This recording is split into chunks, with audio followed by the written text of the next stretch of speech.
Dylan, obviously you're here for Oilers Hockey School. Just maybe talk us through how important it is for you to kind of give back to the community and what the atmosphere is like. Yeah, it's fun. Obviously, it's pretty exciting. These kids are pretty excited and have a lot of energy. So it's been great to be a part of it. And I was that kid when I was younger too. So it's cool to see the excitement in their faces. We always ask the kids in events like these what their favorite moment is. What was your favorite moment about today? Favorite moment about today? Probably just answering questions from all the kids. They have some funny questions, and I was trying to answer them the best I can. But it was pretty cool. You got to deal with our questions, so our apologies. But let's review your first season in the NHL last year. Of course, you played 50-plus games, and then you went down and you had to battle through some injury. Maybe take us through your biggest takeaways in your first year in the NHL. Yeah, I think there's a lot to learn from last year for sure.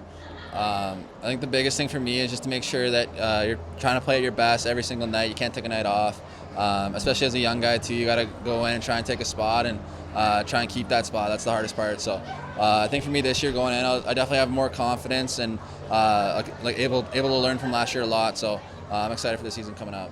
Are you able to take away from the positives, especially the start that you had with Penticton and then the preseason and into the opening weeks of the regular season? How much do you kind of draw from that and learn from that as well?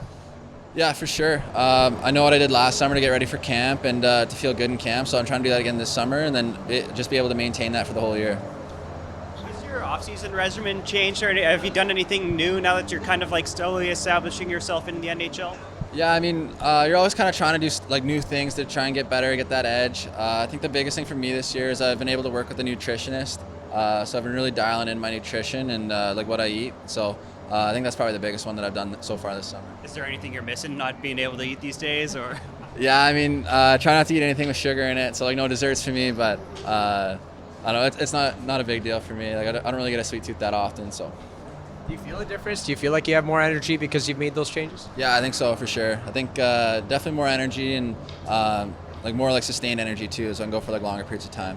Did your time up in the NHL kind of just teach you what it takes to really be a pro when it comes to stuff like dialing in your diet or maybe your sleep cycle or anything like that? Yeah, 100%. I think the biggest thing for me is just learning from the older guys that have been in the league a while, because obviously they know exactly what it takes and what it takes to play well every night. So kind of learning from them and then trying to implement it myself. So yeah, like you said, my diet and sleep schedule and stuff, trying to get to bed early and yeah. How would you kind of describe your progress in that department throughout the first season? Because a lot of young guys say it is a full-on 100% commitment from the moment you wake up right till you go to bed. Yeah, no, it is. It's all about stuff you do away from the rink, and that's one thing I think I learned this year. Definitely as a young guy, you try and enjoy it quite a bit and go out on the road and, have good dinners and stuff. But I think for me this year, I'll definitely be a little bit more dialed and kind of pick my spots a little bit better. What are some of the elements in your game that you feel like you maybe need to round out to maybe see a little bit more success in your sophomore year? Yeah, I think sometimes I get, I wouldn't say jittery, but a little bit, I'm not thinking as much. I need to slow it down a little bit, think a little bit, because at the end of the day, it is a thinking game. You got to be able to skate fast, stick handle, shoot and everything, but you got to be in the right spots too. So I think for me, just trying to get into those right spots, get open, and play positionally a little bit better.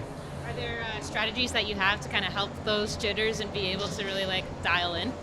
Yeah, definitely. I think working on the mental game is definitely a big thing, and I've been looking into the mental side of things for a while now. So I think I try and get a good handle on it. Obviously, it's easier said than done, but I think it'll be all good.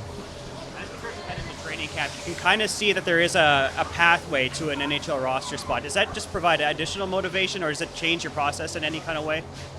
Yeah, nothing's given. So at the end of the day, you're trying to go into camp and earn a spot and basically take somebody's spot. So you got to be ready, and no matter what it looks like or what you think the odds are, you just got to be ready and be the best version of yourself. So that's what I'll try and do. Do you look at it that way? Do you look like there's an opportunity for you and you kind of put the onus on yourself? Because we know the salary cap situation here in Edmonton, and it's a prime opportunity for young guys like you to step up on these ELCs. Do you think about that?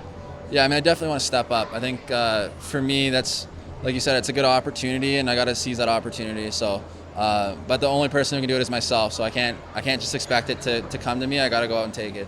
Now that you have one season under your belt being teammates with guys like Connor McDavid and Leon Draisaitl, take us through what that's like. How much are you talking to them? How much are you just watching them and in awe of what they're doing in practice? Yeah, it's pretty special. I think I know it's weird. Like I've been such a big fan of them for so long, and then now I'm like teammates with them. So it's pretty special. Like obviously watching them every night, and they're doing crazy things out there. They're breaking history, and I know it's pretty special. But then also they're guys you can lean on too, so they help you quite a bit if you ask questions and try and help your game out. So they'll help you out a ton too. What's the plan for the rest of the summer, and when are you kind of expecting to report back to Edmonton?